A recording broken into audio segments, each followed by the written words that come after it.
السلام علیکم ورحمۃ اللہ وبرکاتہ۔ اعوذ باللہ من الشیطان الرجیم، بسم اللہ الرحمن الرحیم۔ عشرہ ذی الحج کی فضیلت۔ سورۃ الفجر، اس میں اللہ سبحانہ وتعالیٰ فرماتے ہیں والفجر ولیال عشر، اور قسم ہے فجر کی اور 10 راتوں کی۔ تو ان 10 راتوں سے مراد مفسرین کرام رمضان المبارک کی آخری 10 راتیں لیتے ہیں، اور اسی طرح سے عشرہ ذی الحجہ کی پہلے 10 دن جو ہیں وہ بھی مراد لیے جاتے ہیں۔ صحیح الجامع کی حدیث ہے، اس میں آتا ہے افضل ایام الدنیا ایام العشر، دنیا کے سب سے افضل دن 10 دن ہیں، یعنی کہ عشرہ ذی الحجہ کے۔ رمضان میں آخری جو 10 راتیں ہوتی ہیں ان کا ہم بہت اہتمام کرتے ہیں، کیونکہ آخری عشرہ ہوتا ہے، وہ بہت فضیلت والی راتیں ہوتی ہیں، اور ان میں ایک لیلۃ القدر بھی ہوتی ہے، اور اس کے بارے میں آتا ہے کہ یہ 1000 مہینوں سے بہتر رات ہے، یعنی کہ لیلۃ القدر خیر من الف الشہر۔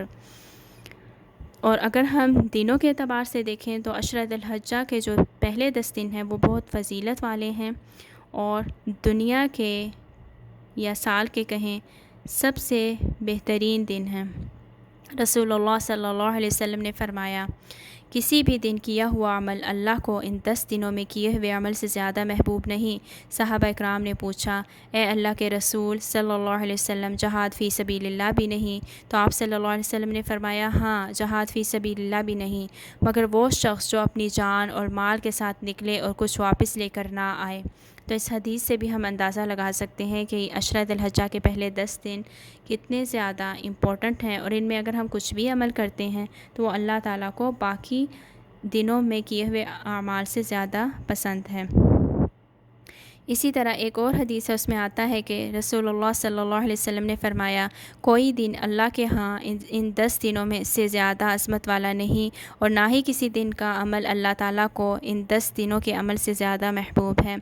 پس تم ان 10 دنوں میں کثرت سے تحلیل، یعنی کہ لا الہ الا اللہ، تکبیر، اللہ اکبر، اور تحمید، الحمدللہ کہو۔ اب آپ دیکھیں کہ ان 10 دنوں میں کون سا دن ان میں سے جو سب سے زیادہ فضیلت کا دن ہے وہ ہے، تو وہ ہے یوم عرفہ کا، یعنی کہ 9 ذی الحج کا۔ اور یوم عرفہ کا دن وہ دن ہے جس میں سب سے زیادہ اللہ سبحانہ وتعالیٰ انسانوں کو جہنم سے جو ہے وہ آزاد کر رہے ہوتے ہیں۔ تو وہاں جو ہے وہ لیلۃ القدر ہے، یعنی کہ رمضان میں آخری عشرے میں، اور یہاں جو ہے 9 ذی الحج ہے۔ لیلۃ القدر جو ہے پتہ نہیں کہ کون سی رات ہے، کوئی بھی ہو سکتی ہے لاسٹ جو ہے 10 ڈیز میں سے، اور ان میں سے طاق راتوں میں سے، لیکن 9 ذی الحج جو ہے اس کا سب کو معلوم ہے اور گارنٹیڈ ہے، اور یہ ہمیں ڈھونڈنی نہیں پڑتی۔ تو اگرچہ حج پر جو جانے والے ہیں ان کے لیے خوشخبریاں جو ہے وہ زیادہ ہیں، ظاہر ہے قربانیاں کر کے اللہ تعالیٰ کے راستے میں وہ پہنچتے ہیں۔ جو لوگ حج پر نہیں جاتے ان کے لیے بھی یہ دن بہت اہم ہیں۔ ان میں اگر ہم روزہ رکھتے ہیں یا کوئی بھی عمل کرتے ہیں تو ان 10 دنوں میں اجر و ثواب کے اعتبار سے بہت زیادہ عام دنوں کے مقابلے میں بڑھ جائے گا۔ لیکن خصوصی طور پر روزہ اس دن کی عبادت ہے۔ عرفات والوں پر اللہ تعالیٰ جو ہے وہ فخر کرتے ہیں، یہ سارے لوگ اپنے گھر بار چھوڑ کر، غبار آلود ہو کر، تکلیف اٹھا کر کس کے لیے جمع ہو رہے ہوتے ہیں اس میدان میں؟ صرف اور صرف اللہ سبحانہ وتعالیٰ سے دعائیں مانگنے کے لیے اور اپنے گناہوں کی معافی چاہنے کے لیے۔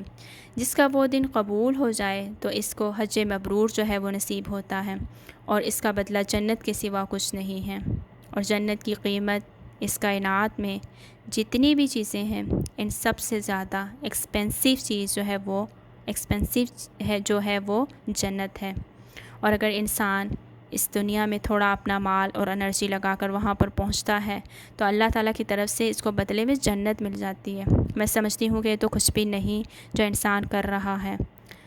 کچھ لوگ بہت شکوہ کرتے ہیں کہ حج جو ہے وہ بہت مشکل ہوتا ہے، اس میں بہت مشکلات ہوتی ہیں، لیکن جتنا بھی شکر ادا کریں اتنا ہی کم ہے۔ تو حج مبرور جو ہے اس کا بدلہ جنت کے سوا کچھ بھی نہیں ہے۔ اس مہینے میں ایک جو ہے وہ فریضہ ادا ہو رہا ہوتا ہے، یعنی کہ حج کا، اور اگر ہم دیکھیں تو 9 ذی الحج روزے کا دن ہے، وہی گناہوں کی معافی کا دن ہے، اس لیے اس عشرے کی اہمیت بہت زیادہ ہے۔ پھر یوم نحر، اس دن جو ہے وہ روزہ نہیں رکھنا چاہیے، بلکہ اس دن روزہ رکھنے کے علاوہ جو امپورٹنٹ کام ہے وہ ہے قربانی کرنا، یعنی کہ اس دن قربانی کی جائے گی۔ یوم عرفہ کا روزہ جو ہے اس کے متعلق آتا ہے کہ رسول اللہ صلی اللہ علیہ وسلم نے فرمایا گزشتہ سال اور آنے والے سال کے گناہوں کا کفارہ ہے، یعنی ایک سال پہلے اور ایک سال اگلے کے جو گناہ ہوتے ہیں ان کا کفارہ بن جاتا ہے یہ ایک روزہ۔ تو کوشش کریں کہ اس کو ضرور رکھیں۔ اور پھر رسول اللہ صلی اللہ علیہ وسلم نے فرمایا کوئی دن ایسا نہیں ہے جس دن اللہ عرفات کے دن سے زیادہ لوگوں کو جہنم سے آزاد کرتا ہے۔ تو اس اعتبار سے بھی یہ بہت زیادہ اہم دن ہے، اس میں بہت زیادہ دعائیں مانگنی چاہیے اور اللہ تعالیٰ سے اپنی بخشش کا سوال کرنا چاہیے۔ بہترین دعا جو یوم عرفہ والے دن مانگنی چاہیے اس میں رسول اللہ صلی اللہ علیہ وسلم فرماتے ہیں کہ میں نے اور مجھ سے پہلے انبیاء کرام نے جو دعائیں کی ان میں سے افضل دعا یعنی کہ بیسٹ دعا جو ہے، امپورٹنٹ دعا جو ہے وہ کیا ہے؟ لا الہ الا اللہ وحدہ لا شریک لہ لہ الملک ولہ الحمد وہو علی کل شیء قدیر۔ تو عرفہ کا جو دن ہے اس دن کو عبادت کا دن سمجھ کر جو ہے وہ گزارنا چاہیے، اس میں کثرت سے دعائیں کرنی چاہیے، روزہ رکھنا چاہیے اور ذکر و اذکار جو ہے ان کو کرنا چاہیے۔ پھر یوم نحر جو ہے اس دن کے بعد اگلے 3 دن جو ہوتے ہیں وہ ایام تشریق کہلاتے ہیں، ان میں بھی تکبیرات پڑھتے رہنا چاہیے اور کثرت سے اللہ کا ذکر کرتے رہنا چاہیے۔ یہ سارے دن سمجھیں پورے سال کی کمائی کے دن ہیں، تو گویا انہیں جو ہے وہ ضائع مت کیجیے۔